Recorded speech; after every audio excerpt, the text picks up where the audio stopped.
Мусорные баки практически пустые. Чего не скажешь о контейнере и территории вокруг. Это один из дворов на проспекте Победы. И такая картина здесь уже несколько дней, говорят местные жители. Я думаю, жильцы предприятий, очень много в домах разных магазинов. Наверное, должны быть как-то отдельно все складываться.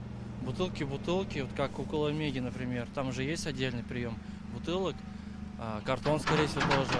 А тут все в одну кучу скидывают, вот и как-то беда. Как отметили в мэрии, за минувший год из Казани вывезли почти 600 тысяч тонн мусора. Нехватка контейнерных площадок – одна из острых проблем. Сейчас в столице их около 10 тысяч. В 2024-м обустроили лишь 26 новых мест. Это в 4 раза меньше, чем годом ранее. Очень непросто эта работа идет не потому, что нет земли, а потому что каждый считает, что мусорная площадка должна быть где угодно, но только не около его дома, не около его забора, но при этом, чтобы в пешей доступности было. Главная боль регоператора – серые возчики. Те, кто выбрасывают отходы в незаконных местах. Штрафы для таких нарушителей увеличат. За 2024 год региональным операторам было вывезено отходов, не относящихся к ТКО, более 340 тысяч кубических метров.